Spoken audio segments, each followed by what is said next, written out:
Manny Diaz has straight come out to say the defense is unacceptable and he will take a larger role in the defense. We got the interview from the Joe Rogan show. We're going to talk about that.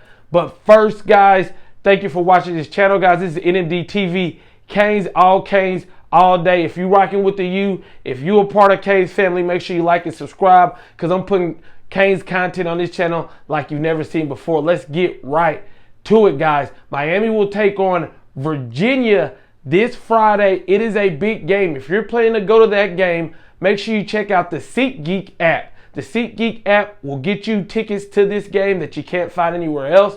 It takes the confusion out of getting these tickets. It also rates the tickets from 0 to 10. You can click on the ticket to see exactly where you're going to be sitting. This is an amazing app that you want to use, guys. At the end, make sure you type in all caps NMD TV for $20 off your purchase. All caps NMD TV SeatGeek app for the game this Friday against Virginia. But a lot of people are asking who's going to start at quarterback. Before we get to what Manny said, I do want to touch base on JARREN Williams and N'Kosi Perry. Now, if you talk to some people about JARREN Williams, he's had a good season. He had a bad game versus Virginia Tech. Ends up throwing 3 interceptions. Gets taken out. N'Kosi comes in. The offense looks totally different. But something that people have been saying, that the fan base has been saying, that I have mentioned and that several other people have mentioned is although JARREN is a good quarterback, he, with the lack of explosive plays with him at quarterback, with him going deep, with him utilizing Jeff Thomas on the deep ball or Mike Harley on the deep ball, that a lot of defenses aren't afraid of him. Straight up. A lot of people said that once they get a little bit of film on him, which they did, people would clog up the lanes. They would run man. They would put 8 in the box, and it would be tough to run, and it would be tough to throw because basically they're not afraid of you going over the top with us. Now, I know some people are out there saying JARREN does throw the ball deep. He threw it deep against Bethune-Cookman, but it was underthrown. Mark Pope had to come back and get it. He threw a couple deep passes against North Carolina. One pass, it was underthrown. The defender came back and knocked it down. One pass, Mike Harley was able to come back and making a good play on it. Now, that is what some people have been saying. So, and a lot of people, they'll easily discredit what you say because of what the stats say. And the stats say JARREN doesn't have a very good QBR, but coming into this game, he had no interceptions, over 1,000 yards passing. He was doing good things. But when you looked at the film, you did see that. Well, one of the best defensive coordinators ever to coach this game, Coach Bud Foster, has said what a lot of people have been saying. I'm going to roll the clip and then we're going to talk about it. Here's Bud Foster after the Miami Hurricanes versus Virginia Tech game. You know, and other than that run that popped right there, we were in great shape. But they really couldn't run it and didn't really try to run it really after early on, particularly when we got ahead. But I felt like we could break on his ball, and we played a lot more man-free tonight than we've done in the last few weeks. I wasn't really concerned about the zone read and the quarterback running with him. I did feel like the Perry kid, you know, he created some plays. We talked about that at halftime, that we needed to make sure we kept him in the pocket and not run by the quarterback there. But both of them at a certain point played for us, you know, and that was obviously big in the game. I mean, when we turned 5 turnovers, I don't know how many points we got out of that. Bud Foster will go down in history as one of the best defensive coordinators there ever is. Way smarter than me, probably way smarter than you when it comes to talking football. Look at what he's saying. He said that they ran a lot of man because they weren't afraid, because a lot of man that they normally don't run, because he wasn't afraid of them going deep.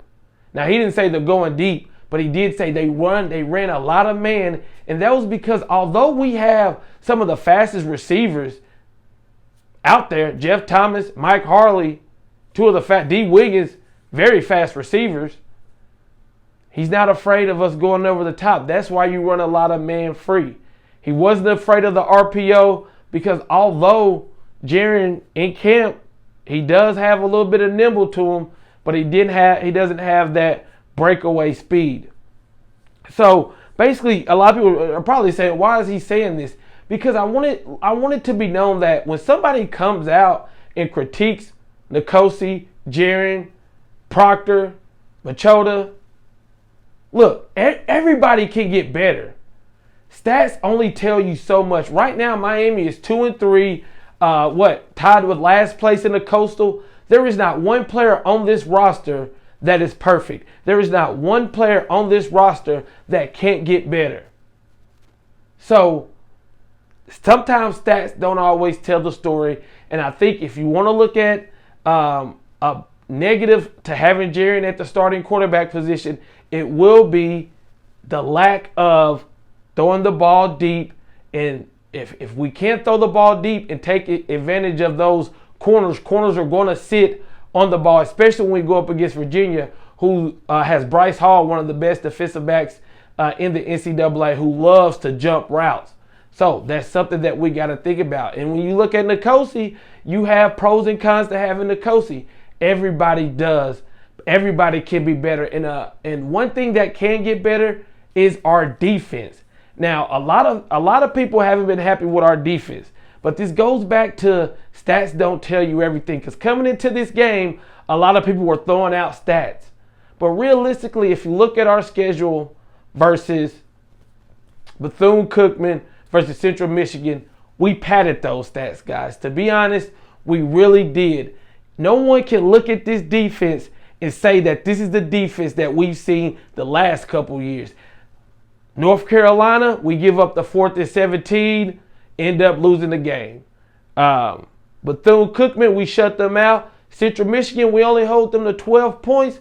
But look at how many third downs they converted to just one player, number 88, Pippen. Pippen was pimping on our Canes, man. And that's just honest. But if you just pull up the box score, you say Miami held them to 3, what's the problem? So then now you look at Virginia Tech, and this was the final breaking straw for Manny Diaz when Miami gave up.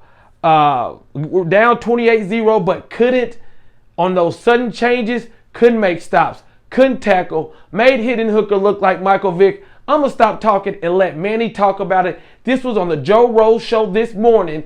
Link in the description if you want to listen to the full interview. But let's see what Manny had to say. Those interceptions, you're all right, defense. Let's hold these guys to 3 or make them pay and demoralize them. And instead, I mean, it was the quickest 21-0 we've seen in a long time. What's the problem with the defense over there? Just before we, if you step back and look at what who we are, you say, okay, well, obviously JARREN's had been off to a great start, but it's not outside the realm of possibility. You're still playing with a young quarterback. Could there be a day where he's off and throws some interceptions? Sure, you could see that happening. Obviously we still have our youth on offense. Our place kicking issues are what they are, and it's just something that we're limited in terms of how we can fix that this season. The timing in which our missed PAT came up, of course, was a kick in the teeth, but you can see that right there, right? What is completely unacceptable has been the play of our defense. And even the way that we righted the ship on offense, we gave ourselves a chance to win. But to play defense the way we were, to not be able to make a stop in any of those sudden change situations, like you said, that's been the part that's been, really even in going back to the North Carolina game, the 2 ACC games that we've played. That's been the most disappointing part to me, and that's I've made some changes yesterday. I'm going to change my role in coaching the defense. The players were made aware of that yesterday. I'm not going to get into any details of exactly what that means. That's going to be an internal thing for the rest of the week and going forward. But my role in terms of my connection with the defense is going to change here going forward. You expect changes within personnel as well, Manny, or is you just coaching up these guys you have and doing some – can you tell us a little bit more about scheme-wise and talent-wise? Who will be playing, player-wise? That out. Check out what Manny is saying. Manny is saying that, one, this is unacceptable. Again, something that, especially after the 4th and 17 against North Carolina, especially after the way Sam Howell looked at us, a lot of people were saying. Unacceptable. That is what Manny Diaz said. Manny Diaz says this, somewhere along the lines, we lost the connection. And that's, to be honest truth, man. I don't know if it's Coach Blake Baker's scheme. I don't know if it's just the players not doing what Coach Baker says. I don't know. I do know there's a lot of blame to go around, but Manny is seeing what everybody's seeing, and now Manny is putting a stop to it. Real quick, a lot of people are saying fire Coach Blake Baker. Do this to Coach Blake Baker. People got to realize that Coach Blake Baker and Manny Diaz are really good friends. Manny Diaz was fired from Texas as a defensive coordinator. A lot of people thought he was a scapegoat. And that hurt Manny Diaz. So do you think he's going to put one of his good friends and Coach Blake Baker in the same situation where he can just walk up to him and say, you're fired? The guy just had a newborn? I don't think so, man. It's not that easy just to go up to your friend and just fire him, especially when you've been through the same situation. So what is Manny doing? Manny says he's taking a larger role. If I had to guess, I think that means he's calling plays. Because that's the only thing to me, or he's going to change up the scheme. Because if he's already, I've talked to people who's been at the practice. They say Manny has been everywhere, help coaching everywhere. Well, I think he's going to change up the scheme, man. But this is good, though. This is good because Manny is seeing that, hey, Manny is saying, he said this is unacceptable. That's strong words from a head coach. That's taking accountability from a head coach, and he's making changes. And really, at this point, that's what we can ask for. I don't think he's going to go in there and just totally rehaul the defense. But as he said, somewhere down the line, we lost the connection. Somewhere down the line, we lost the swag, where we knew we could just go out and finish a game. Against North Carolina, we didn't do that. Sam Howell, freshman quarterback, drove down there and defeated us. Against Virginia Tech, same thing. A quarterback starting his first game goes out and looks great, has a game-winning drive where he went down at ease. Defense looked out of place several times, same play. So, bottom line is, man, Manny's taking the accountability, and I like it. I hope you enjoyed this video. Make sure you like, tell everybody about it. I'm out. Much love. It's all about the you. When we back on top, what they gonna do? I'm out, man. Peace. No more to feast. Much love. Hey, thank you for watching NFD TV. For the 24/7 college football debate, group chat, and other premium content, check out the Patreon page. And bam, now click some of these other videos that's gonna pop up. Peace.